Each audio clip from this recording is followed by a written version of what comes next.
Hidup ini pasti tidak lepas dari musibah, betul? Orang yang kita cintai cepat atau lambat berpulang ke rahmatullah, siapapun dia. Oleh karena itu, ambil ilmunya, bersiaplah kita menghadapi segala apapun yang menyenangkan ataupun tidak menyenangkan. Khalaqallahu kulla syai'in fakataba hayataha wa mautaha wa musibataha wa rizqaha. Bahwa segala sesuatu yang telah Allah ciptakan dituliskan 4 perkara. Hidupnya, matinya, musibahnya, dan rizkinya. Hadis sahih riwayat Tirmidzi. Apa pelajarannya buat kita? Musibah itu tidak selamanya buruk di mata Allah dan di mata Rasulullah SAW. Artinya musibah ada hikmah kebaikannya. Sekalipun orang mengatakan kematiannya tragis, kematiannya menyedihkan. Itu kata orang. Tapi Rasul mengatakan, "Ma yusibul muslima min nasabin wala wasabin wala hammin wala husnin wala adza wala ghammin kata Syaukati yushakuha illa kaffarallahu biha min khotoyahu." Tidaklah satu musibah ditimpakan pada diri setiap muslim, penderitaan, sakit, kesedihan, gangguan, gundah hati, bahkan duri yang menusuknya, kecuali menjadi penghapus dari dosa-dosa dan kesalahan-kesalahannya. Insya Allah yang meninggal dapat gelar syahid akhirat. Yang terkena COVID dapat gelar syahid akhirat. Maka ada pertanyaan, derita yang kita rasakan sesungguhnya jalan untuk mendapat ampunan. Kalau saya tanya, pilih mana ibu-ibu kira-kira? Badan sehat, dosa bertambah.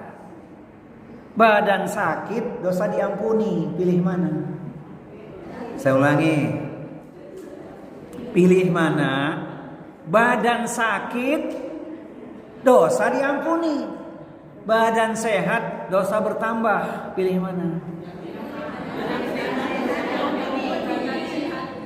Alhamdulillah. Maunya begitu. Tapi ini ada yang terjadi.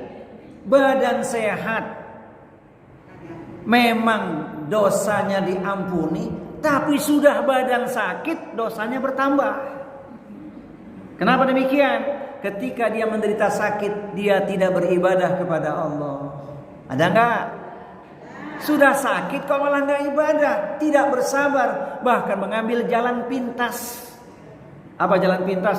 Enggak kuat, putus asa, kemudian melakukan tindakan bodoh, satu bunuh diri. Ada enggak? Sebab sakit itu macam-macam. Karena sakit hati, kecewa, ya, dia melakukan tindakan bodoh, bunuh diri. Ada lagi ngambil jalan pintasnya, datang ke para tidak normal. Kalau kita ini paranormal sebenarnya, insya Allah kita normal ya. Ini datang ke para tidak normal minta pertolongan, akhirnya dikasih jimat dan lain-lain. Masya Allah makin tersesat. Betul. Mestinya datang ke kiai, ke ulama ya, ke habaib, ke ustadz minta doanya. Ini minta jimat. Ada enggak? Itu terjadi karena belum paham. Padahal datang ke dukun atau ke para tidak normal tersebut, sholatnya 40 hari enggak diterima. Beda datang dengan orang soleh, maka doanya manfaat. Begitu. Jadi jawabannya sudah benar itu. Ustadz, biarlah sehat asalkan dosa diampuni. Tapi kalaupun sakit, sabar. Sebab cara Allah mengampuni dosa demikian. Dan kita kalau ditanya pasti pernah mengalami rasa sakit. Ketika sakit, banyak istighfar, mohon ampun kepada Allah, berdoa kepada Allah, berzikir, insya Allah dosa akan diampuni. Amin ya rabbal alamin. Jadi sehat siap, sakit pun harus siap menerima. Karena itu sunnatullah atau ketentuan Allah Subhanahu wa taala. Ini pelajaran pertama. Jadi musibah itu tidak selalu buruk. Tidak selalu buruk. Nah, karena kita ingin buka lembaran baru, kita harus sungguh-sungguh memperbaiki diri. Apa manfaatnya ketika kita bermuhasabah? Kita evaluasi diri, kita introspeksi. Apa manfaatnya? Setidaknya 4. 1. Orang yang introspeksinya benar, merenungkan dirinya benar, dia menyadari banyak kekurangan dan kekhilafan. Betul. Kalau kita renungkan diri kita ini banyak kurangnya, banyak lemahnya, maka kita akan bersikap baik pada orang, tidak merendahkan orang lain, tidak sibuk membicarakan aib orang lain. Karena ada pepatah itu, gajah di pelupuk mata tidak nampak kelihatan, semut di seberang lautan jelas nampak kelihatan. Kata Bang Haji,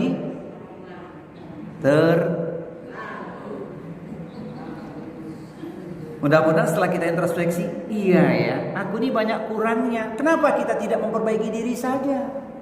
Orang Arab berkata, aslih nafsaka yasluh lakan nas. Perbaikilah dirimu sendiri, maka orang akan jadi baik karenamu. Jadi kita tidak usah sibuk membicarakan aib orang lain.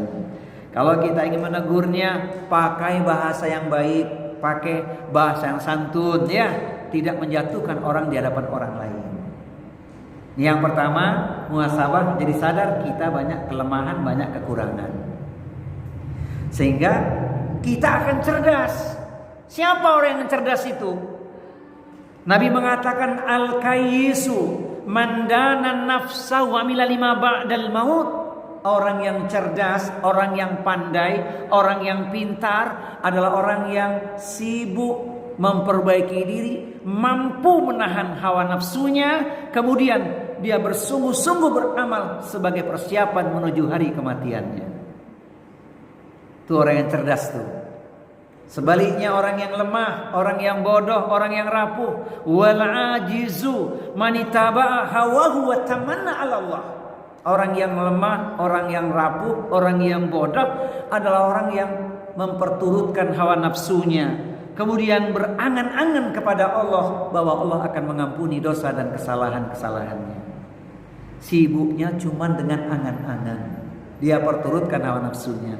Maka kita hadir di majelis ilmu, insya Allah menjadi orang-orang yang cerdas. Amin ya robbal alamin. Baik. Berarti kalau sudah cerdas, Bu, tidak banyak mengeluh ya.